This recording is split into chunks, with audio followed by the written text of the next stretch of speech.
Você sabia que existem várias situações envolvendo fase de investigação social nos concursos públicos que podem te reprovar? E não apenas antecedentes criminais? Existem várias situações da sua vida pregressa que pode comprometer, principalmente se você tem interesse em concursos públicos de carreiras policiais.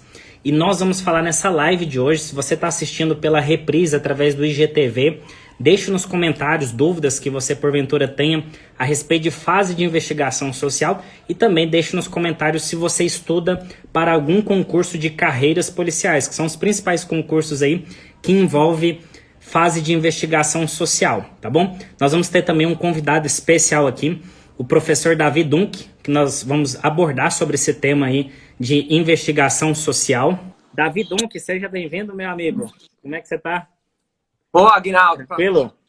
tranquilo, beleza. Para mim é uma satisfação estar aqui junto com você, trabalhando, né, conversando sobre esse tema de extrema relevância. Eu tenho certeza que todo mundo aqui está interessado a ouvir sobre a questão da investigação social. Todo mundo, às vezes, com muito medo aí de ser reprovado nessa fase, né? Verdade. Davi, para o pessoal que não te conhece, se apresenta aí pro pessoal. Ah, beleza, beleza.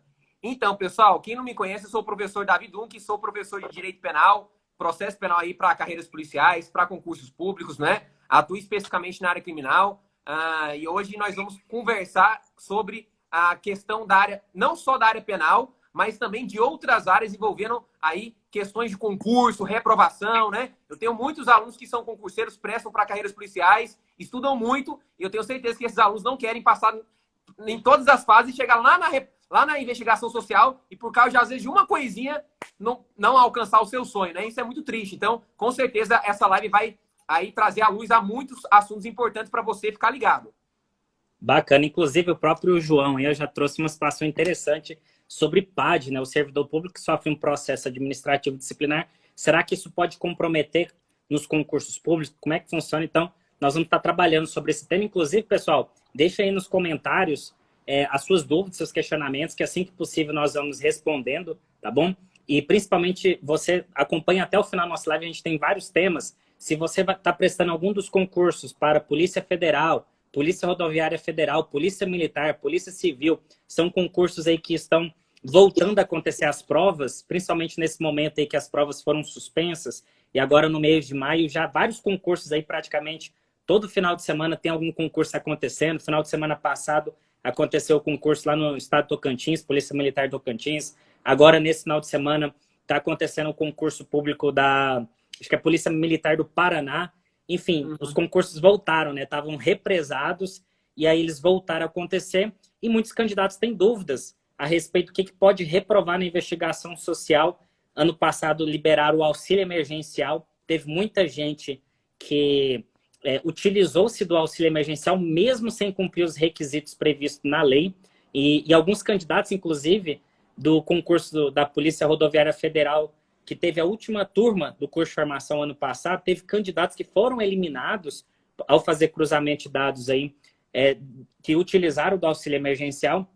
Então é muito importante você saber aí do que pode te reprovar ou não. Então nos acompanhe até o final nessa live, que vale muito a pena. E quero até fazer um convite para você que está curtindo. Eu estou vendo aqui até na caixinha de perguntas, nós já temos aqui algumas perguntas, né, aqui no interrogaçãozinho. Fica à vontade para deixar a sua pergunta aqui, que nós vamos separar um período no final da live para comentarmos sobre isso.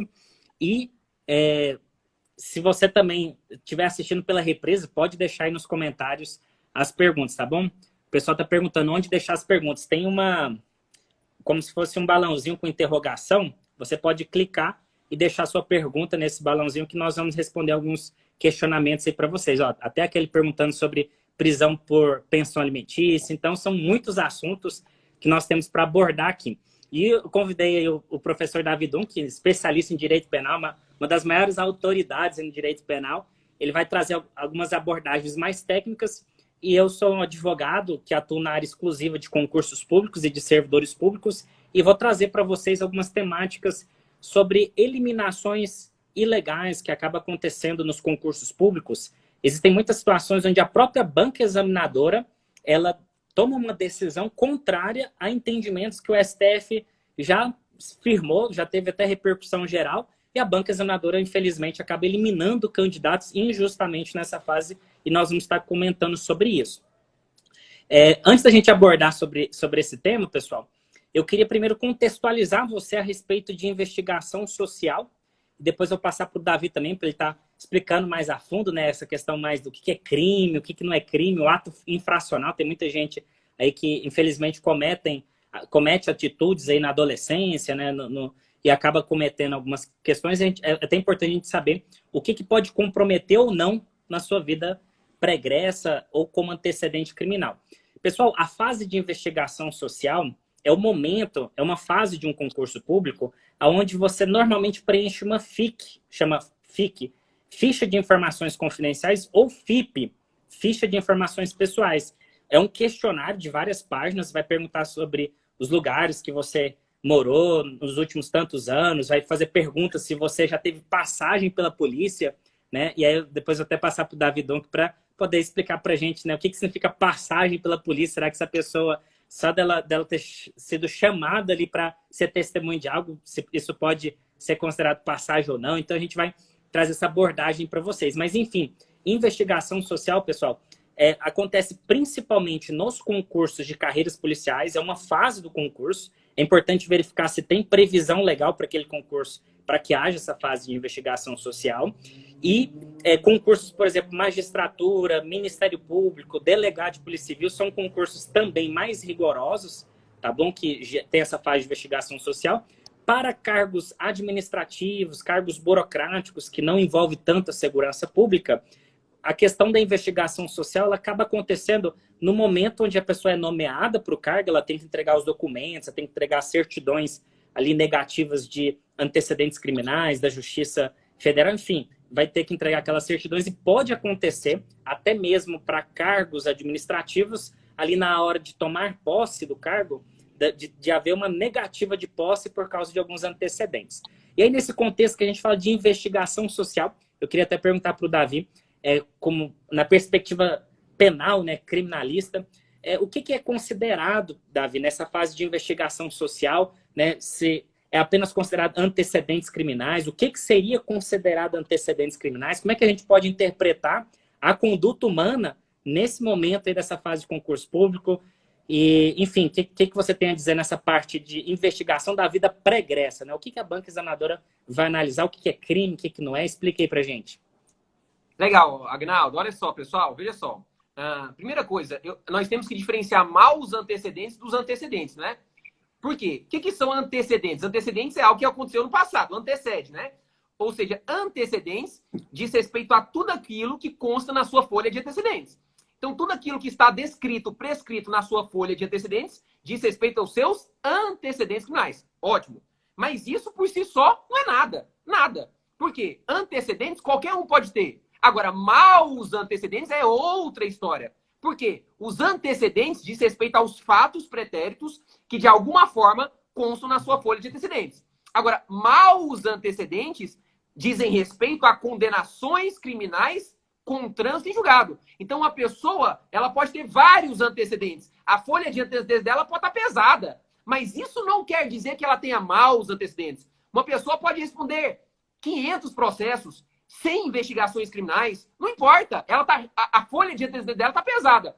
Mas isso por si só é um nada. Por quê? Porque se tudo aquilo, obviamente, não dá em nada, já é um nada. Porque a pessoa só pode ser considerada como portadora de maus antecedentes se ela foi condenada criminalmente, e não só. Essa condenação tem que ser definitiva, tem que ter transitado em julgado. Então, existe uma diferença enorme entre antecedentes e maus. Antecedentes é aquilo que está na sua folha de antecedentes. Maus antecedentes, aí, de fato, só ocorre quando você já foi condenado com trânsito em julgado. Então, isso tem toda a diferença, né, doutor? Né, Agnaldo?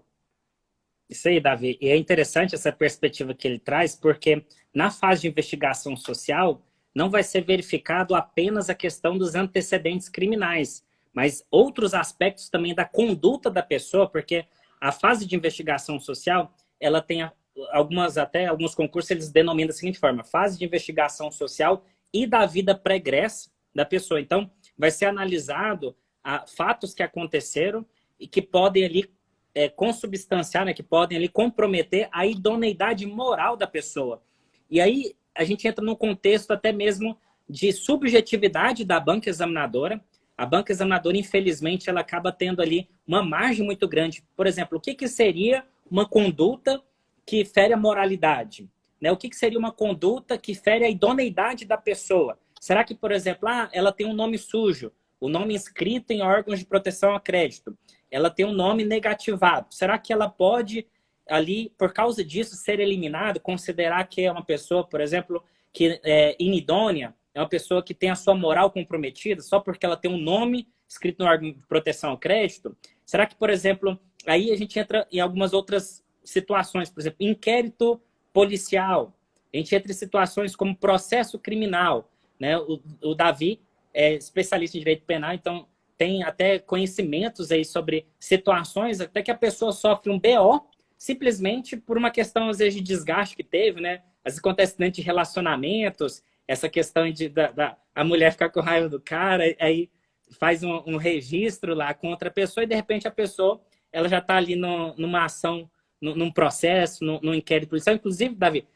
explica aí pra gente um pouco sobre isso, depois eu vou trazer a perspectiva jurisprudencial, principalmente em relação a concursos públicos, tá bom? Eu vou trazer a abordagem envolvendo direito administrativo e qual que é o entendimento da justiça em relação à eliminação na fase de investigação social. O Davi ele vai trazer a abordagem penal para esclarecer para a gente, por exemplo, situações de TCO, transação penal, inquérito policial, um boletim de ocorrência, para a gente entender essas diferenças, até para auxiliar você, estudante de concurso, que vai ser aprovado, aí, se Deus quiser, aí nos concursos, nas provas objetivas, só que você que quer segurança pública vai ter que fazer ali a investigação social. E pode ser que você tenha alguma coisa na sua vida pregressa que possa comprometer. E é importante você ter esse entendimento aí, até para você preencher corretamente essa ficha e você não ser eliminado dessa fase, né? Então, Davi, explica para a gente um pouco essa dimensão do direito penal, a questão do inquérito policial, a diferença do inquérito por um processo criminal, a questão da transação penal, enfim, se puder explicar aí para a gente de forma didática, para o pessoal compreender e compreender em qual situação que a pessoa, o indivíduo que sofre um processo, em que ponto que ela já pode ser considerada que já é uma situação, vamos supor, de antecedente criminal, que já compromete a idoneidade da pessoa, né, do ponto de vista até mesmo penal, e depois eu trago a perspectiva aí do próprio direito administrativo aplicado aí no âmbito dos concursos públicos. Beleza, vamos lá então. Muito interessante esse tema. E, pessoal, é importante vocês ficarem até o final da live. Quem pegar o comecinho e não ficar até o final não vai entender nada. O raciocínio... Inclusive, no final da live, a gente vai trazer algumas dicas, duas questões muito interessantes que a gente vai deixar para o final da live. Um é comentar sobre auxílio emergencial indevidamente, que a gente sabe que, infelizmente, teve muita gente mesmo, que utilizou, às vezes você que está assistindo a gente, utilizou o auxílio emergencial e você sabe que você não se enquadra nos requisitos. A gente vai trazer essa dica para você e trazer uma dica também sobre estratégias para você preencher a sua ficha de informações confidenciais, a sua ficha ali na fase de investigação. É muito importante você entender algumas estratégias que podem, inclusive, ajudar você a evitar uma eliminação. Então, vale a pena você acompanhar até o final. Se você estiver curtindo esse tema, clica aí nos corações aí, curtindo a nossa live, porque isso vai entregar para mais pessoas, se esse conteúdo realmente tem agregado valor para você. E clica no aviãozinho também, se você tem um colega que é concurseiro, que tem interesse, principalmente em concurso de segurança pública, clica nessa setinha e compartilha com eles. Eu estou vendo também aqui no interrogaçãozinho aqui, que tem várias pessoas já deixando dúvidas aí. Fica à vontade, viu, pessoal, para deixar as dúvidas, que no finalzinho a gente também vai responder essas dúvidas. Então, Davi, explica para a gente esses institutos aí do direito penal, inquérito policial, transação penal, para a gente compreender esse contexto aí. Então vamos lá então. Ó. Pessoal, é o seguinte, existe muita confusão dos alunos, né? Muita confusão. TCO, inquérito policial, BO, transação penal, acordo de não perseguição penal, suicídio processual. É um mistureba, né? Os alunos confundem muito. Veja só, pessoal. Nós temos a fase processual e a fase pré-processual. Quando uma pessoa pratica uma infração penal, ou pelo menos quando há indícios que aquela pessoa praticou uma infração penal, infração pode ser um crime ou uma contravenção penal. Vamos lá. Professor, como é que eu sei se é inquérito policial ou TCO? Primeira coisa, como diferencia o inquérito policial ou TCO? Pessoal, tanto o inquérito policial como o TCO, né, são procedimentos administrativos de investigação. Então, o Estado vai se utilizar de um procedimento para investigar uma pessoa. Qual que é o nome desse procedimento? Inquérito policial ou TCO. Qual que é a diferença? Nós sabemos que ambos são utilizados para investigar. Só que o inquérito policial ele é um procedimento mais complexo, mais aprofundado, que envolve, obviamente, infrações penais mais graves. Até mesmo porque se o cara praticou uma infração penal de menor potencial, uma contravençãozinha, um crime com pena até 2 anos, nós não vamos ter inquérito policial. Aí nós vamos ter apenas um TCO, que é um termo circunstanciado de ocorrência.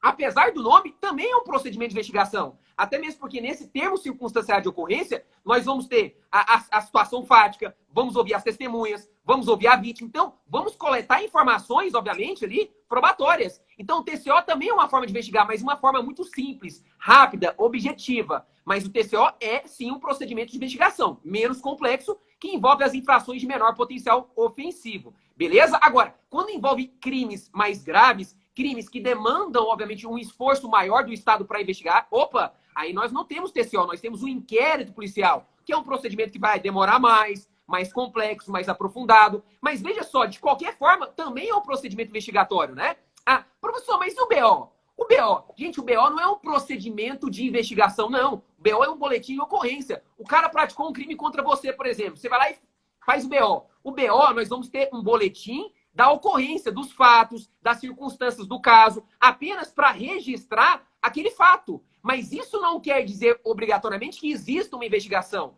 Até mesmo porque o BO nós vamos ter o registro dos fatos, o registro da ocorrência, mas se o Estado entender por bem investigar o caso, aí ele vai abrir um procedimento. Esse procedimento pode ser uma investigação envolvendo um inquérito policial ou pode ser um TCO quando envolver infrações de menor potencial ofensivo. Beleza? Tá. Professor, beleza. Então, eu entendi. Então, inquérito policial e TCO são formas de investigação, procedimento investigatório. Beleza. BO, apenas ele vai ter a ocorrência do fato. Tá. Professor, tá, mas quando é que o sujeito de fato começa a responder por um processo? É quando o promotor denuncia? Ainda não.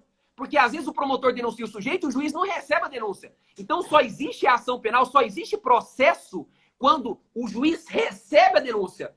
No momento que o juiz recebe a denúncia, nós temos processo criminal. Mas ainda, perceba, ainda isso não gera maus antecedentes. É óbvio que não. O sujeito pode estar respondendo 10, 15, 20, 30, 40, 50 processos penais.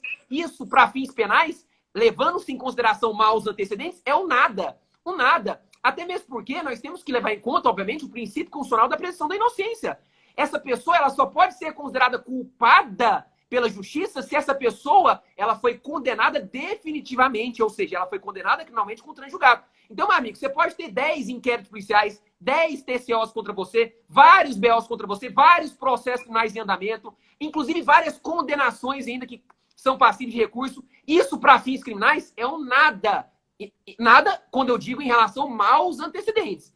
Isso não gera nada em relação. Você ainda continua com bons antecedentes. O dia que você for condenado com trânsito em julgado em relação a alguma dessas ações, aí sim eu posso apontar o dedo e falar, rapaz, você foi culpado. Aí você tem, aí a sua folha realmente agora está suja. Antes disso, o que é antecedente, o que antecede a sua condenação com trânsito em julgado, para maus antecedentes, não é nada. Você tem bons antecedentes. Professor, mas no âmbito do juizado especial criminal, nós temos as transações penais. Professor, agora nós temos os acordos de não persecução penal. E aí? Isso gera maus antecedentes? Claro que não. Transação penal, acordo de não persecução penal, sursi processual. São acordos que nós fazemos com a justiça justamente para que nós não tenhamos processo, para que o processo não possa dar prosseguimento. Peraí, se eu faço um acordo com a justiça, o processo para, o processo paralisa, suspende, e eu cumpro os requisitos do acordo de não persecução, da transação, do sursi, uma vez cumpridos o processo é arquivado, eu não fui condenado.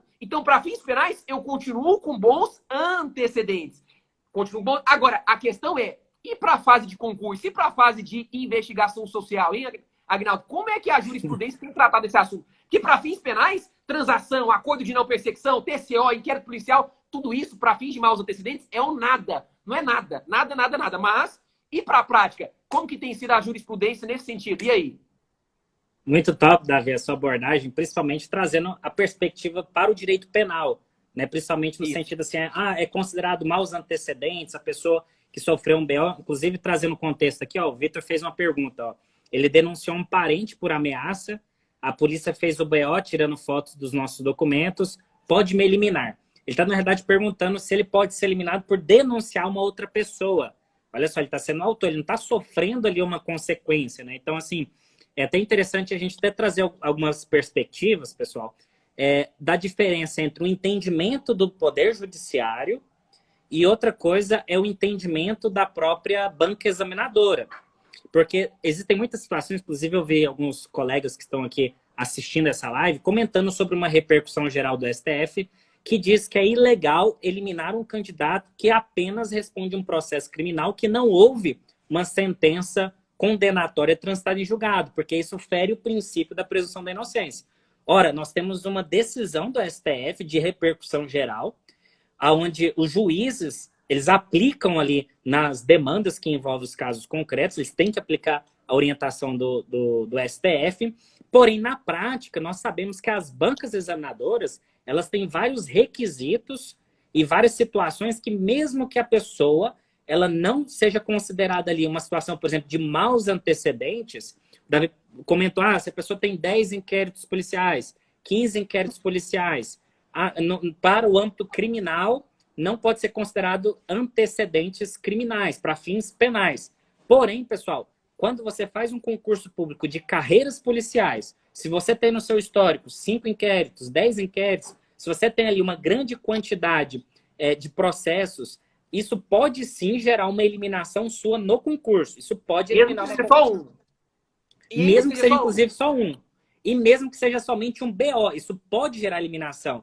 Não existe uma regra geral em relação à própria banca examinadora. Infelizmente, a banca ela tem um subjetivismo, dependendo do concurso, dependendo do estado. Você está um exemplo que aconteceu envolvendo concurso público da PEMESP. Então, se você é de São Paulo, Polícia Militar do Estado de São Paulo, inclusive foi uma situação que eu até fiz uma sustentação oral, né, no Tribunal de Justiça de São Paulo, e uma situação bem interessante, onde a pessoa ela tinha sido eliminada no concurso por causa de uma denúncia, igual uma situação aí do Vitor, né, que ele colocou, denunciou um parente.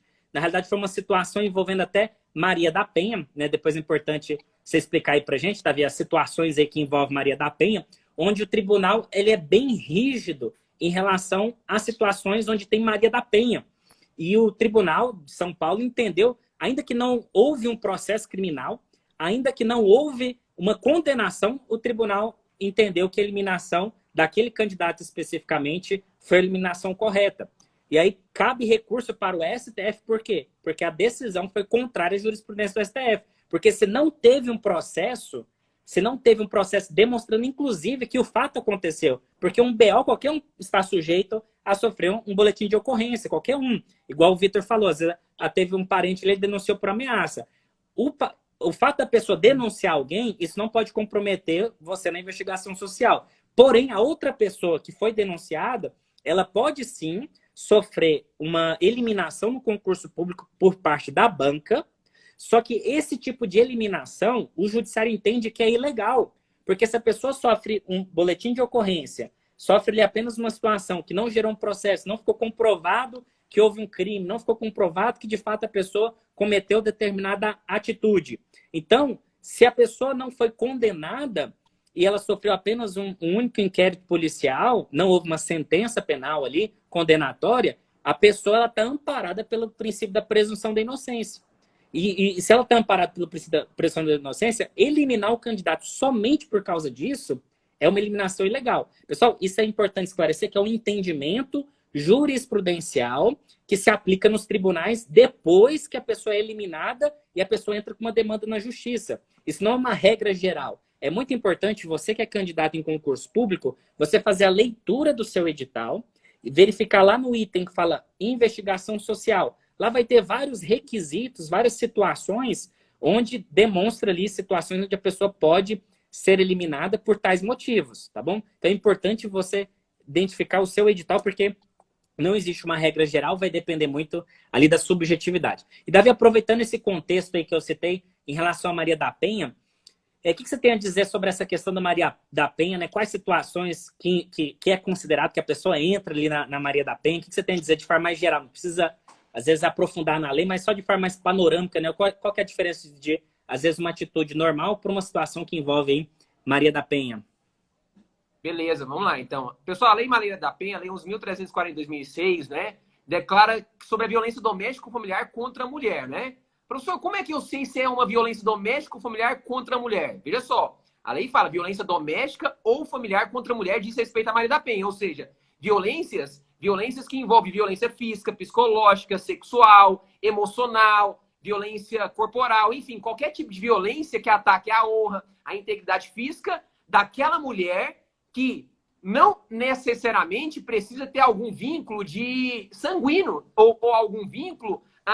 Professor, precisa estar casado, precisa. Não, às vezes pode ser uma pessoa que simplesmente, por exemplo, né, a gente pode reconhecer a Maria da Penha um sujeito que agride a empregada doméstica, por exemplo, né? Perceba, uma violência que ocorreu ali em âmbito doméstico, né? Perceba que os dois não são parentes. Então a gente frisa muito que a violência doméstica familiar contra a mulher não é apenas contra esposa, namorada, a ex-namorada, não. Pode ser uma mulher ali que tenha convívio com você debaixo do mesmo teto, às vezes uma empregada doméstica, às vezes a prima, pode ser uma sobrinha, né? Violência doméstica pode ser, inclusive, praticado, né? Por exemplo, com a filha contra a mãe, a mãe contra a filha. Não precisa obrigatoriamente ser homem, né? O sujeito passivo, nós temos a mulher, mas o sujeito ativo pode ser homem ou mulher. Então, nós temos Maria da Penha, por exemplo, a mãe, por exemplo, que agride, que espanca a filha, né?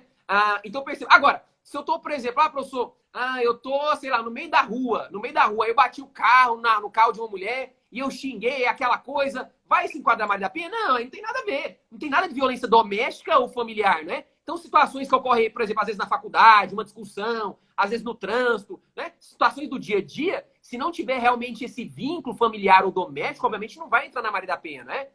Mas perceba que um tópico da Maria da Penha, Agnaldo, que acaba que prejudica muita gente, é porque todas as lesões, presta atenção no que eu vou falar para vocês, não todos os crimes, todas as lesões que envolvem a Lei Maria da Penha, todas as lesões corporais são de ação penal pública incondicionada. Vou repetir, não todos os crimes. Existem crimes na Lei Maria da Penha que a mulher precisa representar, senão não vai acontecer nada. Ameaça, perseguição, ela precisa representar. Mas todos os crimes que envolvem lesão corporal contra a mulher em ambiente doméstico ou familiar são ações penais públicas incondicionadas. Isso quer dizer que, ainda que ela não represente, se o cara, por exemplo, agrediu fisicamente a esposa, a namorada, a ex-namorada, porque ele queria que ela voltasse com ele, ela não aceitou.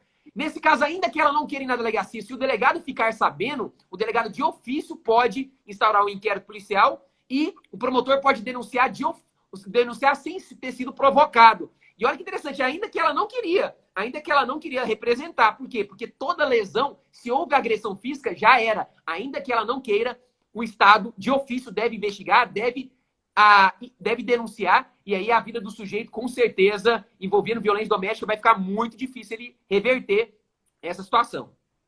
Por isso que o Estado, até os tribunais nas decisões, são mais firmes, né, nesse tipo de situação que envolve Maria da Penha, até porque, não sei, a parte principiológica, criminológica envolvida aí por trás dessa lei, ela visa justamente dar um tratamento, né, específico nas situações de crimes domésticos. A gente, infelizmente, sabe, inclusive, parece nesse momento de pandemia, saiu algumas pesquisas onde aumentou de forma significativa, né, por causa dos lockdowns, as pessoas ficaram mais tempo em casa e acabou que isso gerou mais situações aí, infelizmente, que envolve Maria da Penha. Então, essa é uma parte, assim, se você já teve isso no seu histórico, é mais difícil, né, de você conseguir na justiça reverter uma situação, mas não é impossível. E é importante até trazer essa dosagem aqui, viu, pessoal? Para a gente entender. Uma coisa é o entendimento jurisprudencial, outra coisa é o comportamento da banca.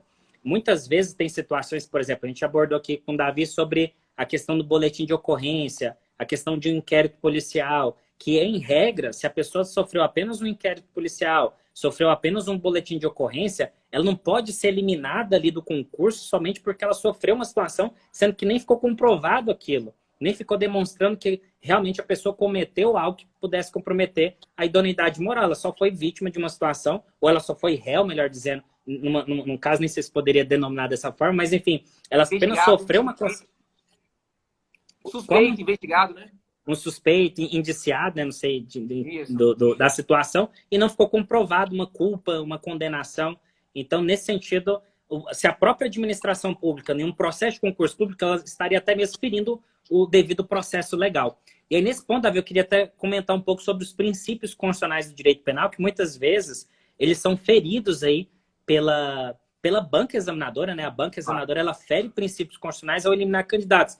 E essa pergunta da Kelly que ela trouxe, eu achei até interessante, que trata sobre ambiência criminosa. A gente já viu várias situações de candidatos sendo eliminados aí nos concursos públicos por causa de crimes de terceiros. Olha só que interessante. Situação, por exemplo, uma pessoa familiar direto ali, o pai, às vezes um irmão, às vezes uma situação ali familiar, a pessoa cometeu o crime e o candidato, que não tem nada a ver com aquela questão criminal, ele foi eliminado do concurso porque ele teve um parente próximo que foi preso, um parente próximo que cometeu um crime, que sofreu uma condenação criminal. E aqui ele está perguntando, ser visitante de parente preso pode eliminar para concurso de policiais? É uma pergunta interessante sobre ambiência criminosa. No ponto de vista prático, nós temos visto, sim, a banca gerando eliminação até nesse tipo de situação. Infelizmente. Por quê? Porque fere alguns princípios constitucionais. Davi, você como especialista no direito penal, quais princípios aí que você consegue observar que muitas vezes as bancas examinadoras, nesse caso específico aí da Kelly, qual o princípio que a gente pode dizer que foi ferido aí por parte da banca examinadora quando ela elimina um candidato que ele mesmo não cometeu nenhuma ilegalidade, mas sim alguém próximo dele? Então, vamos lá, né? Nesse caso, o princípio, nós temos vários princípios. O princípio da culpabilidade, né? Uma pessoa ela só pode ser culpável por algo se ela de fato praticou um fato típico, ilícito, culpabilidade, né? Princípio da pessoalidade, ou princípio da intranscendência da pena. Uma pessoa só pode ser penalizado, por aquilo que ela fez. Eu não posso ser responsabilizado por terceiros, pelo meu pai, pela minha mãe, pelo meu tio, pelo meu filho, por aquilo, por um parente, por um amigo. Né? Princípio da intranscendência. A pena não pode ultrapassar da pessoa do condenado. A pena é pessoal. Né? Nós temos o princípio da presunção da inocência. Né? Eu só posso considerar uma pessoa culpada após o trânsito em julgado da sentença penal condenatória. Né?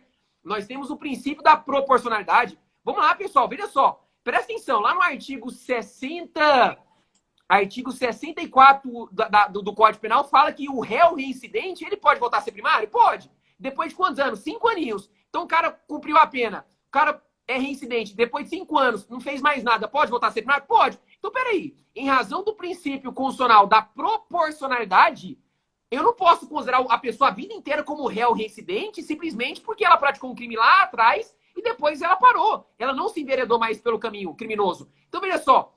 Princípio da proporcionalidade. Depois de 5 anos, ela volta a ser primária. Peraí, se um criminoso, depois de 5 anos, pode voltar a ser primário, por que uma pessoa que às vezes até eventualmente já foi processada e condenada finalmente, vai sofrer essa punição a vida inteira? Isso viola a proporcionalidade, isso viola, obviamente, o princípio da dignidade da pessoa humana. Peraí, isso viola, obviamente, o princípio, né, da proibição da pena de caráter perpétuo. Peraí, a pessoa vai ser punida a vida inteira por algo que ela fez? Obviamente, a pessoa não pode sofrer as consequências de um crime a vida inteira. Ela tem que sofrer naquele momento, tem que receber a pena, mas depois de, sei lá, de um tempo razoável, a pessoa sofrer consequências, sendo que ela já voltou ao caminho, né, da não criminalidade, a pessoa voltar a ter realmente uma vida social mais tranquila, a pessoa ser punida. Então, assim, perceba que são várias situações que ferem vários princípios constitucionais no âmbito criminal, que é muito mais grave, né? Então, peraí, a pessoa ser responsabilizada também, deixar de passar num concurso por uma situação que ela praticou há muito tempo atrás, isso realmente vai de encontro todo o nosso sistema principiológico na Constituição, né? Davi, inclusive eu quero até trazer, a gente aprofundar um pouco mais sobre esses princípios constitucionais, que são eles que trazem ali, de fato, a garantia para os candidatos em situações de reprovação e investigação social.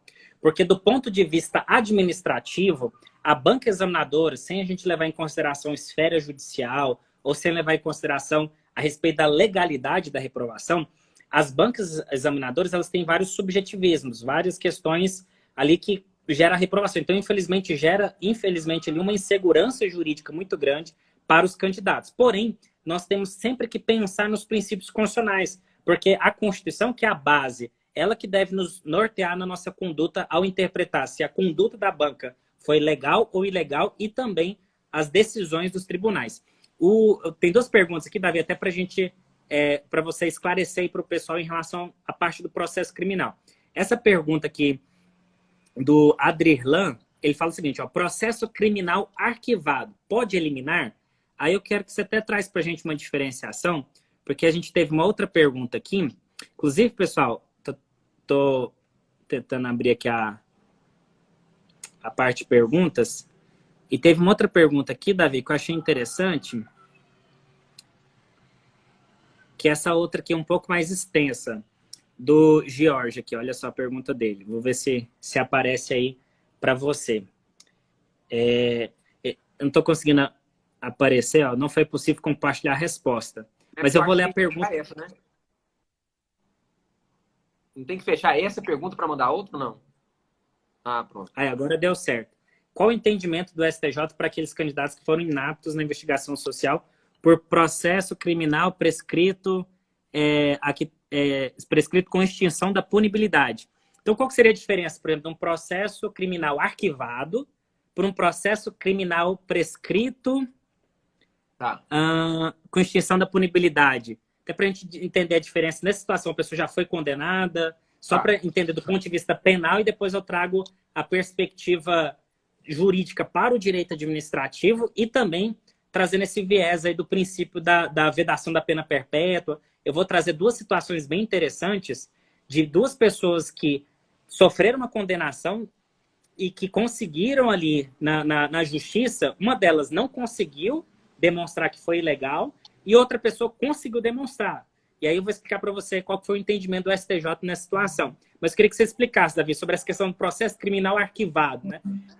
Tem que ser analisado o processo criminal arquivado significa que a pessoa foi condenada ou não foi? Explica para a gente um pouco assim, das consequências que podem acontecer no encerramento de um processo criminal aí para os candidatos. Então, na verdade, assim, a gente tem que analisar o motivo que levou o arquivamento, né? O arquivamento, um processo criminal, ele pode ser arquivado porque o fato não era criminoso, porque não conseguiu provar. Às vezes houve um crime, mas não conseguiu se provar que aquele sujeito praticou o fato, não havia provas suficientes. Às vezes um processo criminal pode ser arquivado porque o fato é típico, mas o fato não é ilícito, o sujeito praticou ilegítima defesa, estado de necessidade. O processo, inclusive, pode ser arquivado por uma extinção da punidade, uma prescrição, né? Então, na verdade, vários motivos podem ensejar o arquivamento do feito, né? Do processo criminal. Agora, sobre a questão, da prescrição, a gente tem que analisar o momento. Por quê? No Código Penal, nós temos a prescrição da pretensão punitiva, né? A prescrição da pretensão punitiva e a prescrição da pretensão executória. Nós podemos ter a prescrição enquanto o processo está andando, enquanto o processo está correndo, mas nós podemos ter a prescrição do crime depois que o sujeito já foi condenado e já está cumprindo a pena e por algum motivo, por exemplo, ele fugiu e passou muito tempo e o Estado não conseguiu ali, né, foi recuperar aquele sujeito à prisão. Então, a prescrição, por exemplo, se o sujeito já foi condenado com transjugado, nós podemos até a prescrição da pretensão executória, no sentido que o Estado perdeu o direito de executar, de continuar executando a pena. Nesse caso, já houve uma condenação com transjugado. O sujeito já foi considerado culpado. Essa prescrição, com certeza, ao meu ver, em concurso público, o sujeito tem maus antecedentes. Ele foi condenado. Foi uma prescrição que aconteceu depois que ele já começou a cumprir a pena. Aí não. Agora, durante o processo, o Estado demora muitas vezes para punir o sujeito, né? Às vezes o Estado aplica uma pena muito baixa, e essa pena muito baixa leva uma prescrição da pretensão punitiva retroativa, no sentido de você analisar desde o momento que o juiz recebeu a denúncia até a sentença, de acordo com a pena aplicada, de acordo com a pena em concreto. E aí pode levar à prescrição. E aí o sujeito sequer, olha que interessante, o juiz sequer entra no mérito da causa. O juiz não vai analisar se de fato ele praticou o crime ou não. Por quê? Porque a prescrição da pretensão punitiva, aquele que ocorre durante o processo, é uma causa de extinção da punidade. Ou seja, o juiz, no momento preliminar, antes de adentrar no mérito, ele já vai declarar, é uma decisão declaratória de extinção da punidade. O juiz não vai nem entrar no mérito.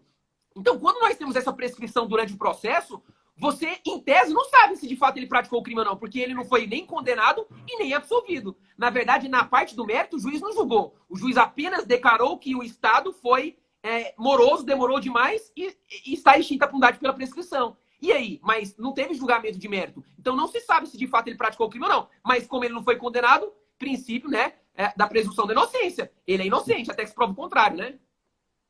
Interessante isso aí que você falou, porque a gente consegue perceber que não existe uma regra geral. Depende muito da análise de cada caso. Porque, por exemplo, o processo foi arquivado, mas o que aconteceu com o processo? O que ficou caracterizado? Então, por isso que é importante você identificar o que aconteceu de forma aprofundada e, às vezes, procurar alguém para poder te orientar. Muito importante esse aspecto. E outro ponto relevante aí para a gente destacar, Davi, a respeito de condenação, né? Muitas pessoas, fui condenado ali, cumpriu a pena e a pessoa realmente ele cometeu um crime. Será que agora a pessoa já era, não tem direito nenhum a prestar um concurso, já perde as esperanças? Eu quero trazer dois julgados aqui do STJ muito interessante, envolvendo até pessoas, ambas as pessoas foram condenadas, ou seja, houve ali a condenação criminal, a pessoa não foi absolvida. Então, isso aí gerou comprometimento, né, para os maus antecedentes para a pessoa, e a pessoa cumpriu a pena. E aí passou um prazo. Aí olha que interessante. Para ambos os casos, passou o prazo. O prazo da residência ele é 5 anos, Davi? Isso. 5 anos. Então, olha só, passou o prazo de 5 anos, aí a pessoa se torna como primário, caso aconteça algum outro processo. Ok, então olha só, a pessoa passou 5 anos. E aí, 2 pessoas foram eliminadas no concurso público porque ela tinha no histórico que tinha havido a condenação, mas mesmo que já tinham passado 5 anos. Uma das pessoas que teve uma condenação entrou na justiça e aí conseguiu reverter a eliminação. E a outra pessoa também entrou na justiça, mas não conseguiu reverter.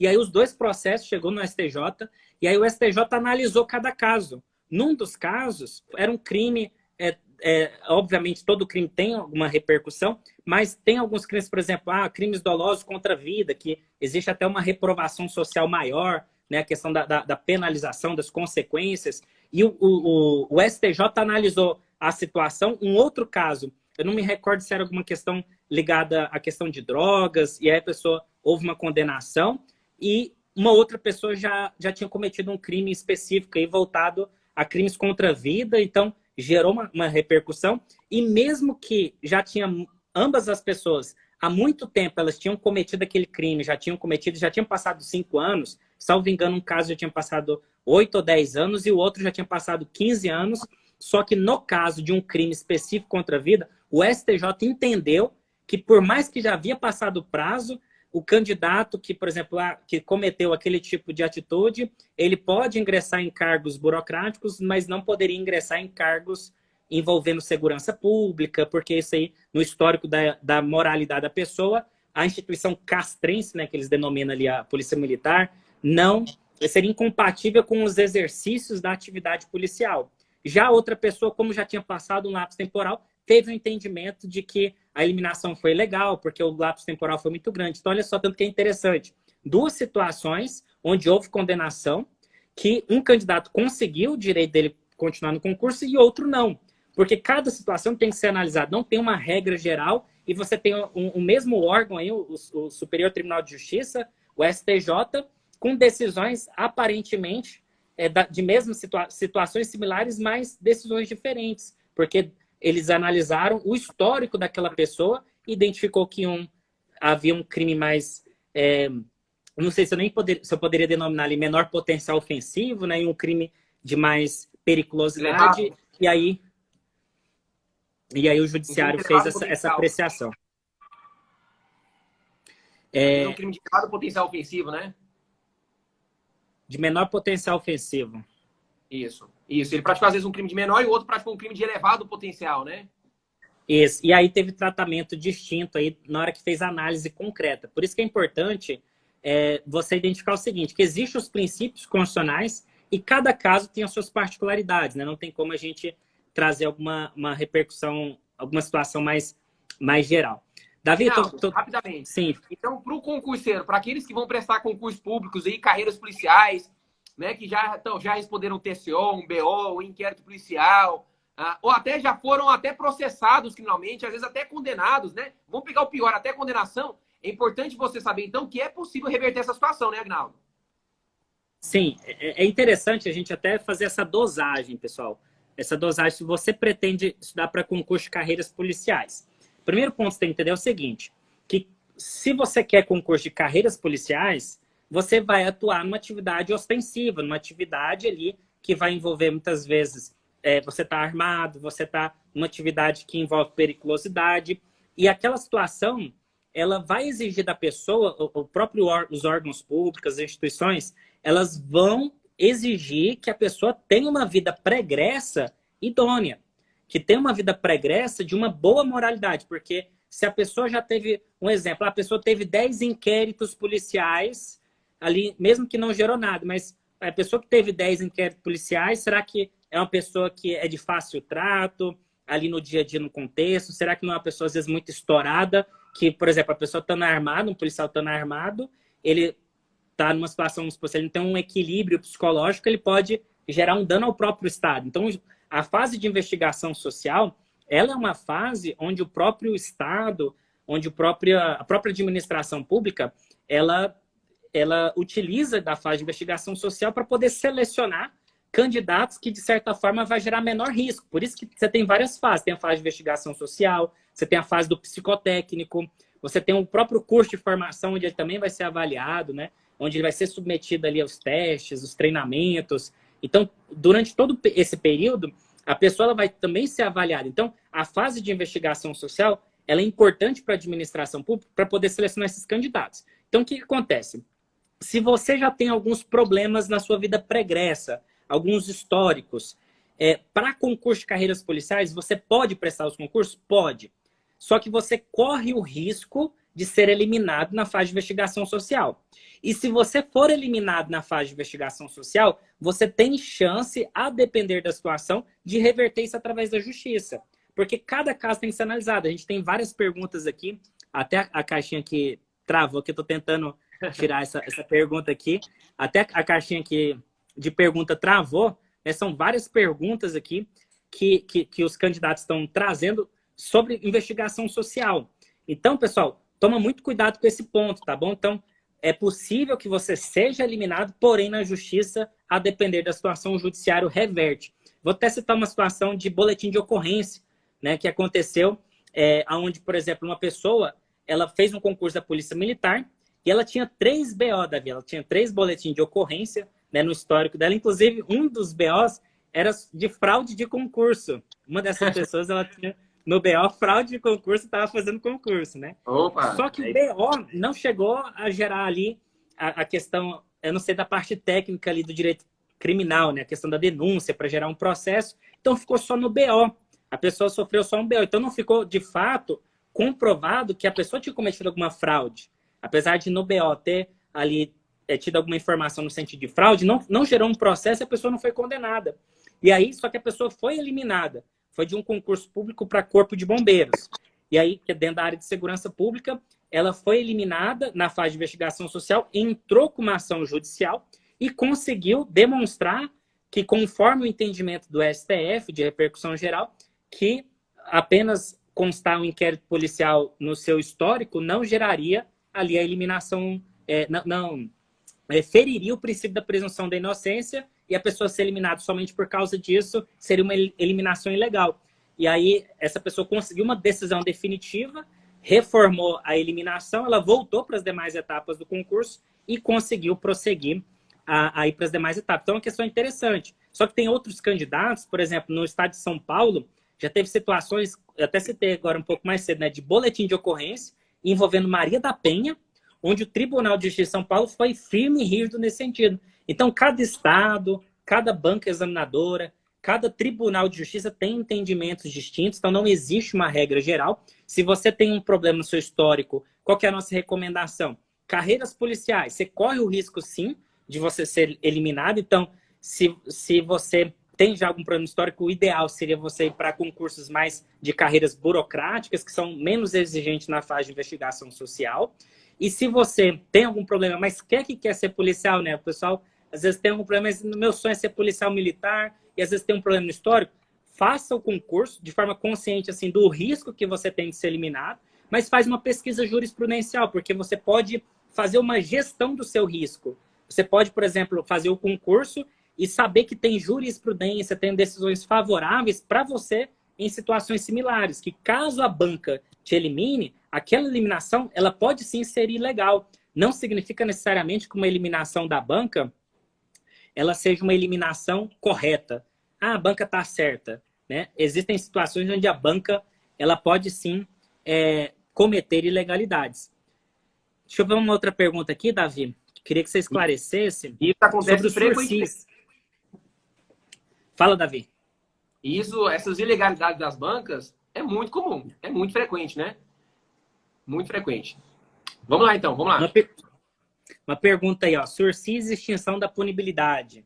Explica pra gente essa distinção aí dessas... Então, veja só, o aluno confunde muito o sursi penal com o sursi processual, viu? O sursi penal e processual, nada a ver. O sursi penal é a suspensão condicional da pena de prisão. Então, o cara foi condenado, o sujeito é culpado, só que como ele cumprir alguns requisitos lá do artigo 77 do Código Penal, ele apenas vai ter o quê? Suspensão condicional da pena de prisão. A pena de prisão dele vai ser suspensa, mas ele vai cumprir algumas medidas porque ele foi condenado. Ele tem maus antecedentes, ele é culpado, ele apenas não vai ser imposto contra ele uma pena de prisão, porque a pena de prisão vai estar suspensa. Aí gera maus antecedentes, aí fica mais difícil. Agora, sursi processual, diferentemente do sursi penal, aí é a suspensão do processo. Se é o processo que está sendo suspenso e você cumprir as medidas que foram ali acordadas juntamente com o Ministério Público, no final das contas, esse processo vai ser extinto. Se esse processo foi extinto, você sequer chegou a ser condenado. Então, o sursi processual não gera maus antecedentes, não gera reincidência, porque houve um acordo, uma suspensão condicional do processo, você fez essa transação, esse acordo com o Ministério Público, cumpriu as medidas, o processo está extinto, nós temos a extinção da punibilidade. Aí, beleza.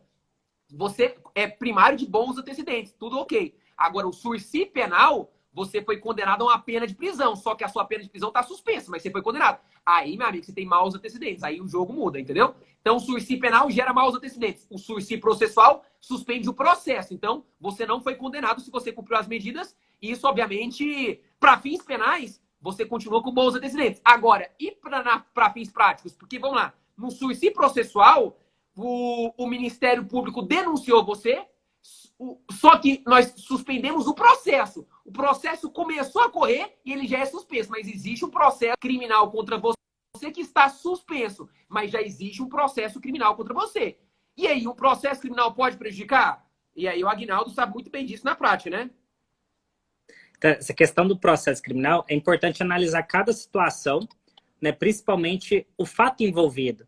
Porque, por exemplo, a pessoa responde um processo criminal, existem vários tipos de crimes, vários tipos de situações, de condutas de maior reprovabilidade social, outras de menor reprovabilidade social. Então, vai depender muito de cada situação.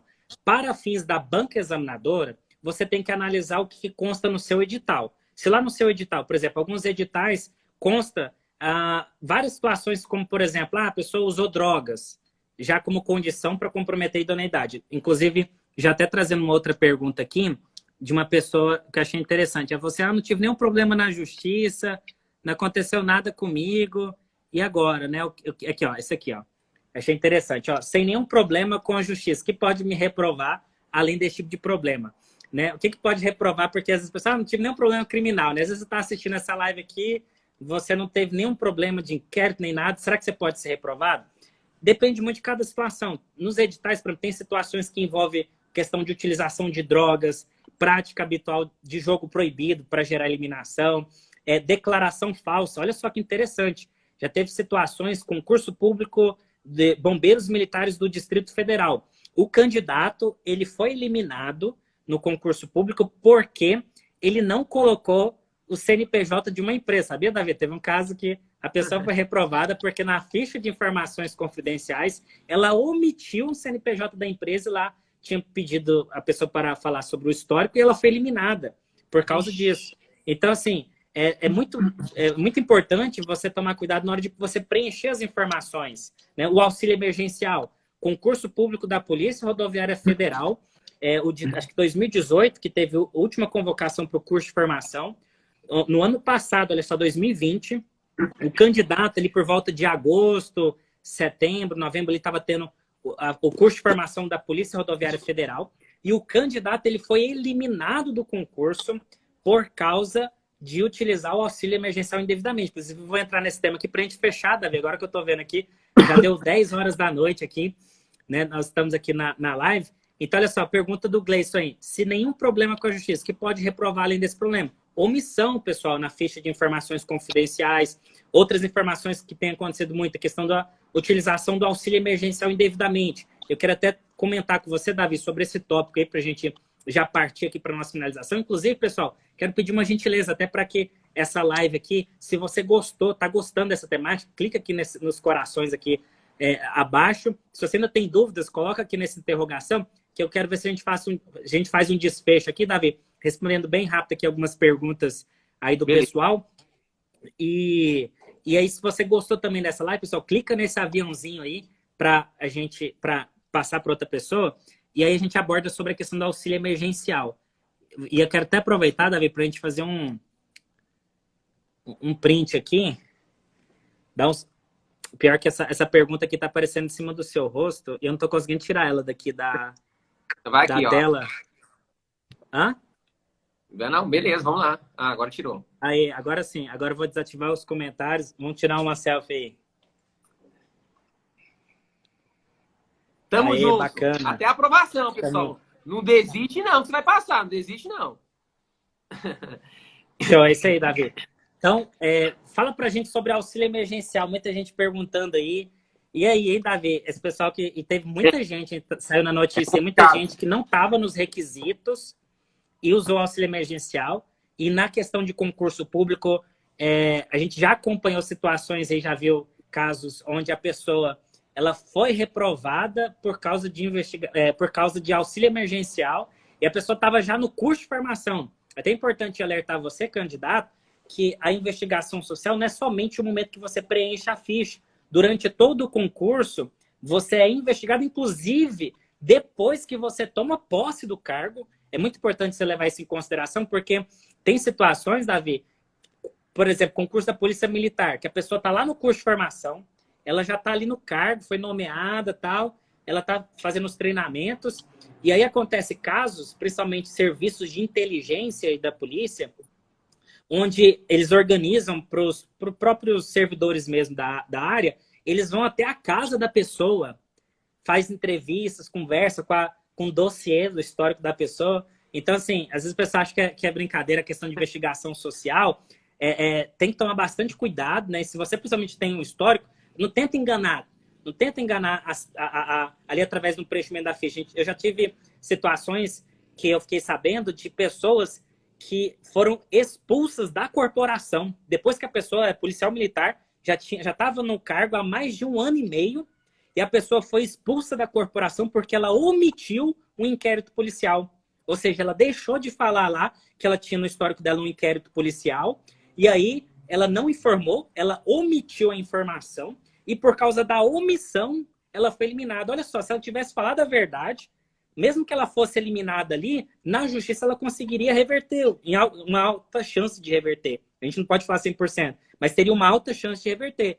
E aí o que acontece? A pessoa ela foi reprovada ali na fase de investigação social por omitir uma informação. E quando você omite, pessoal, até judicialmente é muito difícil de reverter. Então, a recomendação que nós falamos para todos os candidatos, na hora de você preencher alguns concursos, por exemplo, Polícia Rodoviária Federal chama de FIC, né? Ficha de Informações Confidenciais. Polícia Federal chama FIP, Ficha de Informações Pessoais. Na hora de você preencher essa ficha, pessoal, não omita as informações. Tudo que eles perguntarem. Não fica com medo no sentido assim, se eles não perguntarem. Você tem o caso do CNPJ. O caso do candidato CNPJ, ele conseguiu reverter a eliminação dele. Por quê? Porque não estava de forma expressa lá no item do edital, que era para ele falar que ele tinha que ter colocado o CNPJ das empresas que ele já teve, até as inativas. Como não estava de forma expressa, conseguiu demonstrar que essa omissão não foi proposital, que a omissão foi porque simplesmente na ficha não estava de forma expressa pedindo para colocar empresas, até mesmo as inativas. Então, é muito importante esse cuidado para você na ficha de informações confidenciais. Agora, Davi, sobre auxílio emergencial, inclusive, dá mais um sorrisão aí para a gente tirar uma selfie aqui, ó. Aê, bacana, mais de 100 pessoas aí na live. Obrigado, viu, pessoal, vocês que estão passando. Inclusive, vou até desativar os comentários aqui, até para ativar os comentários. Pessoal, o que vocês estão achando da live? Deixa aí nos comentários só para a gente ver um pouco. E aí eu vou passar para o Davi para ele falar sobre a implicação penal, né, do auxílio emergencial aí. Pessoal, comenta aí o que vocês estão achando da live. Manda algum emoji aí para a gente saber do seu feedback aí, que vocês estão gostando ou não da nossa live. Né? Se você gostou, curta a nossa live. Clica ainda, dá tempo, pessoal, de você clicar nessa setinha e enviar. Inclusive, eu faço convite para você assistir a reprise, tá bom? A gente vai vamos conseguir deixar essa live gravada aqui para você assistir pela reprise e enviar para o pessoal para a gente democratizar aí esse conhecimento jurídico de grande relevância que envolve aí fase de investigação social nos concursos. Bacana. Obrigado, viu, Natane, Luan, Paulo, Camila, Andressa, Renato. Muito top. Vai lá, Davi. Auxílio emergencial é crime, não é? E aí, o pessoal que utilizou o auxílio emergencial, omitiu informações ali, não se enquadra nos requisitos da lei. E aí, eles podem ter alguma consequência criminal? Que pode enquadrar em algum tipo penal? O que você tem a dizer aí sobre a questão do auxílio emergencial indevidamente? Então, veja só, se o sujeito ali, ele não necessitava, ele não preencheu os requisitos. Primeiro, se ele omitiu declaração ou ali informou falsamente, né? Uma declaração falsa, ou omitiu uma determinada informação para conseguir um benefício, aí já é falsidade ideológica, já é crime de falsidade ideológica. E, obviamente, qual que era a intenção dele? A intenção final dele, obviamente, era conseguir aquele valor. Sem preencher os requisitos. Então, obviamente, ele está se utilizando do engodo, né? Ele está se utilizando da má-fé, né? Ali, né? Para tentar enganar o Estado no sentido de conseguir o valor, um auxílio que ele não preenchia os requisitos. Ou seja, não era para ele, era para outra pessoa. Então, estelionato. Ah, professor, mas e depois? Ele pode devolver o valor, ele pode se arrepender? Ele pode, meu amigo. Mas depois que ele já praticou, já é estelionato. Já é crime. Agora, é claro, se o Ministério Público ali, o Ministério Público Federal, por exemplo, não conseguir alcançar o sujeito, beleza. Às vezes o Ministério Público não, ninguém fica sabendo. Mas se bater na porta dele, se o Ministério Público constatar que, de fato, ele ali declarou alguma informação falsa, omitiu informação para conseguir esse auxílio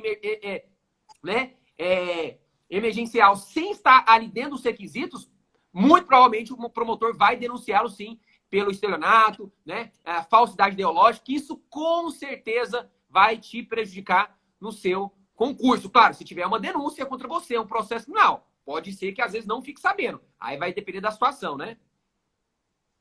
E, Davi, e a pessoa devolveu o valor, né? O que seria a consequência prática no âmbito penal? O que você acredita que, por exemplo, se a pessoa devolve o valor, ela pode conseguir algum benefício, caso sofra um processo criminal, né? Obviamente, nessa situação, porque a pessoa ela pode devolver o valor, não significa necessariamente que ela talvez não se enquadre, mas porque teve várias situações de candidatos, né, questionando, por exemplo, é bem complexa essa situação, porque, por exemplo, teve candidato que morava no mesmo ambiente, por exemplo, em casas separadas dos pais, só que era no mesmo ambiente do lote, né? São duas casas separadas no mesmo lote, só que ele era responsável pelas próprias despesas, quanto a ele individualmente se enquadrava nos requisitos, mas levando em consideração a renda familiar total, porque os pais ajudavam um pouco, aí os pais... Então, assim, tem uma questão complexa ali envolvida, até, por exemplo, a pessoa, pela renda familiar, ela se caracterizaria, mas pelo contexto ali, ela poderia demonstrar que se enquadra,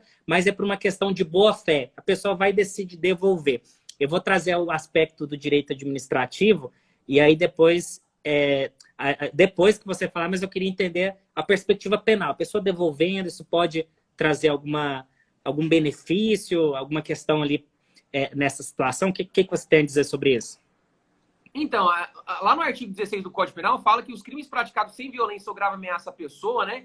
Quando o sujeito repara o dano ou restitui a coisa até o recebimento da denúncia ou da queixa, né? Ele vai ter a pena reduzida de 1 a 2/3. A pena dele vai ser reduzida. Isso não vai extinguir o crime, isso não vai fazer desaparecer o crime, ele já praticou um fato típico, ilícito, ele é culpável, já era. Só que ele vai ter uma minorante, uma causa de diminuição da pena, que é aplicada lá na terceira e última fase da dosimetria. Vai ter a pena diminuída. A sua responsabilidade criminal vai ser atenuada no que se refere à pena. Mas no que se refere à culpa, não vai mudar nada, é culpado. Bacana, Davi. É interessante trazer essa perspectiva, principalmente porque você, especialista no direito penal, ao analisar essa situação concreta, né, uma situação em que a pessoa utilizou o auxílio emergencial, a gente encontra uma conclusão jurídica sobre a situação. E isso é interessante porque, por exemplo, tem até projetos de leis tramitando aí no Congresso Nacional, falando sobre as questões, as consequências jurídicas até mesmo a respeito da pessoa devolver o valor, dela ser isenta aí das responsabilidades, enfim, vai acontecer, mas precisa primeiro acontecer essa alteração legislativa. E, de qualquer forma, até para as pessoas sofrerem as consequências de fato utilização do auxílio emergencial indevidamente, é preciso o devido processo legal. É preciso respeitar o contraditório, a ampla defesa da pessoa e, de fato, ficar caracterizado que houve ali um crime na situação específica.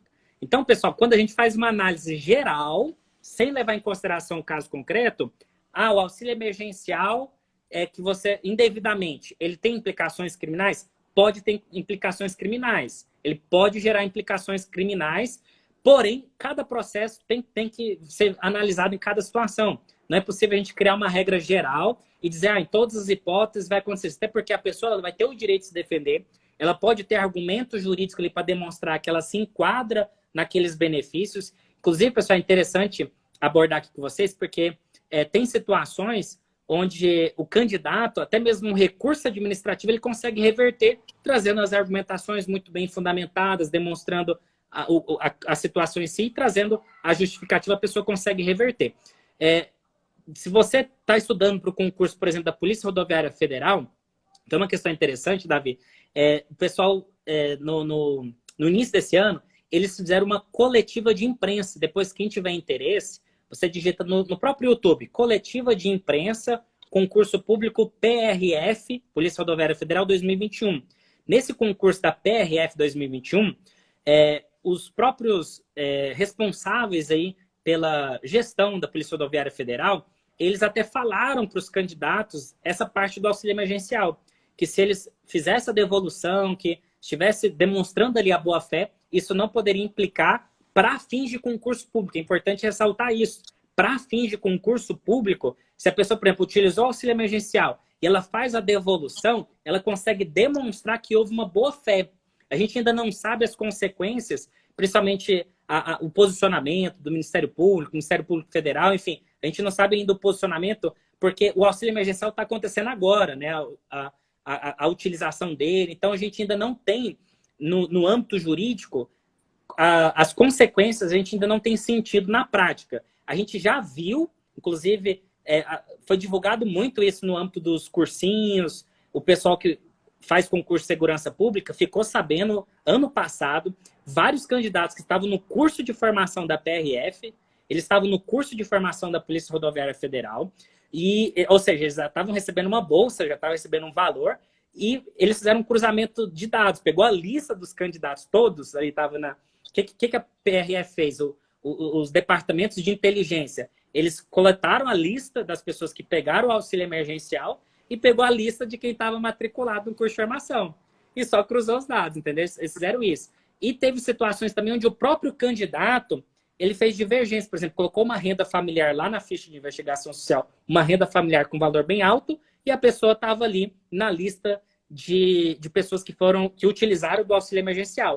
E aí foram reprovadas. Só que vários candidatos desse concurso da Polícia Rodoviária Federal conseguiu voltar para o concurso, mesmo depois de uma determinação de uma eliminação, ele entrou com recurso administrativo dentro da própria PRF, um exemplo, eles têm como se fosse você entra com recurso contra o Conselho Nacional de Investigação Social da PRF. É como se fosse administrativamente conseguir um recurso ali dentro para poder ser reanalisado, e aí o próprio candidato conseguiu reverter isso. Então é uma questão interessante. A própria PRF, ela acatou o recurso e o candidato conseguiu permanecer. Ele não precisou entrar na justiça.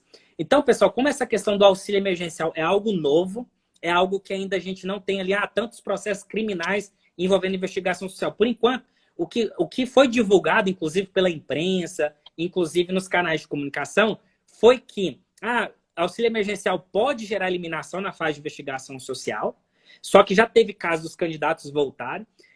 Auxílio emergencial pode gerar implicação criminal, só que a gente não sabe aí de situações concretas e de várias pessoas sofrendo processo. Inclusive, por exemplo, foi divulgado também servidores públicos que utilizaram o auxílio emergencial pode sofrer uma pena de demissão, pode sofrer uma ação por improbidade administrativa. Então, assim, são apenas situações que foram divulgadas e ainda não tem algo concretizado. Então, nesse cenário, a recomendação é devolve o valor no sentido de você demonstrar boa fé da sua parte em relação à devolução, e na fase de investigação social, se na ficha de informações confidenciais fizer alguma pergunta, é importante você dizer a verdade, não omitir, E se não perguntar sobre isso, não precisa responder. Você não precisa responder o que você não é perguntado.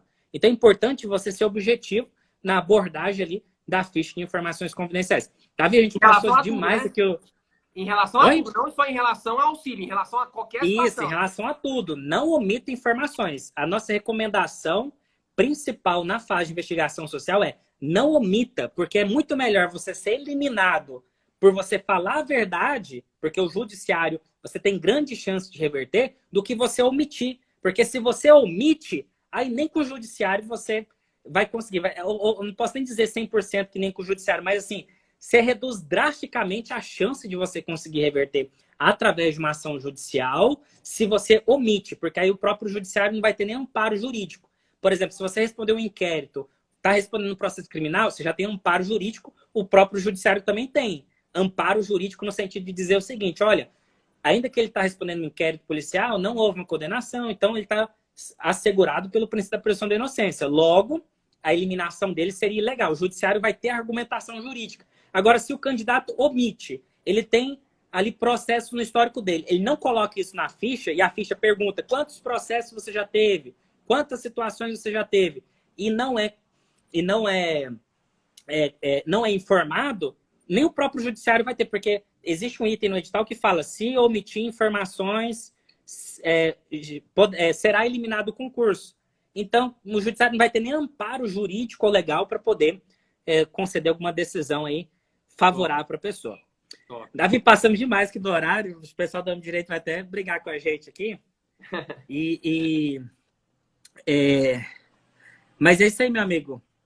Pessoal, eu vi que ficou muitas dúvidas aqui. Você tem mais algumas considerações finais aí, Davi, para então, Agnaldo, rapidamente, né? Às vezes tem gente que nos procura no Instagram, inclusive eu recebi uma mensagem hoje, ah, professor, eu já pratiquei ato infracional, e aí, como que fica aquela questão, né? Só para vocês entenderem, pessoal, ato infracional não é crime. Ato infracional é um ato praticado pelo menor. É análogo ao crime, mas não é um crime. Ato infracional de homicídio é análogo ao crime de homicídio. É um ato infracional. Professor, ato infracional gera maus antecedentes? De forma alguma, porque ele não praticou crime. Ele não tem culpabilidade, então ele não praticou crime. Então, atos infracionais não geram maus antecedentes, beleza? Agora, pode levar a reprovação em concurso? Poxa, a gente já sabe que isso é bem genérico. O concurso público, cada banca tem sua maneira, é bem subjetivo. Então, ao meu ver, pode sim, né, doutor Agnaldo? Tem que ser analisado, porque o ato infracional é a atitude que a pessoa cometeu na adolescência, né? Então, assim, a questão do grau de consciência, até para fins jurídicos, a gente não está aqui para legitimar ato ilegal nenhum, mas a gente está aqui para defender a legalidade, para defender a justiça e para defender, porque às vezes a pessoa era adolescente ali, cometeu algo, gerou umas consequências, só que a pessoa está querendo mudar de vida. A pessoa está fazendo um concurso e de repente ela estuda, passa um concurso, aí por causa de algo que ela cometeu lá na adolescência dela, que tecnicamente ou teoricamente o grau de consciência dela, até do ponto de vista jurídico, não tá, não é, até o próprio direito não trata o adolescente da mesma forma que o adulto. Então, assim, a pessoa ela pode assim amadurecer e querer mudar de vida. Então, assim, tem argumentos nesse sentido. É óbvio que geralmente, se a pessoa tem algum histórico na vida pregressa, ela pode ser eliminada, só que na justiça ela tem chance de reverter. Essa que é a grande questão que é importante diferenciar. Porque tem muitas eliminações que acontecem que são injustas, que são ilegais e inconstitucionais. E aí cabe o candidato requerer ali através da justiça. Pessoal, gratidão. Davi, obrigado aí pela sua participação. Sempre uma honra estar conversando com você. Pessoal, peço desculpas aí. A gente teve dezenas de perguntas aqui que ficou sem resposta. Realmente a gente não conseguiu, mas eu quero convidar você.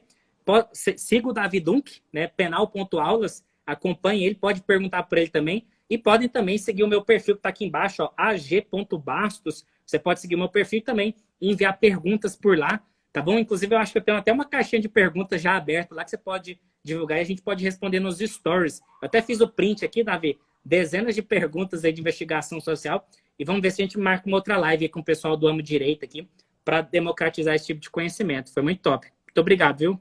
Legal, obrigado. A satisfação é minha. Tá falando de um tema tão importante que é objeto de tantas dúvidas, né, dos alunos, concurseiros, né? Eu tenho certeza que esclareceu demais muitas dúvidas. É claro que não tem como esgotar tudo em uma live, né? Mas eu acho que hoje, né, nessa live, deu dar uma base boa, um esclarecimento legal para os alunos concurseiros aí, né? E, pessoal, podem contar comigo. Qualquer dúvida na matéria, contem comigo. Toda quinta-feira, só lembrando, toda quinta-feira, para quem não me segue, toda quinta-feira eu gravo aulas de penal para concursos. Toda quinta-feira, às 9 horas, no meu Instagram, penal.aulas. Qualquer dúvida na matéria, contem comigo, que eu estou aqui para ajudar e para concorrer na aprovação de vocês. Obrigado, Aguinaldo, aí. E tamo junto. Até uma próxima. Tenho certeza vai ser top, igual foi essa. Show de bola. Um abraço aí, pessoal. Boa noite. Falou. Tchau, tchau.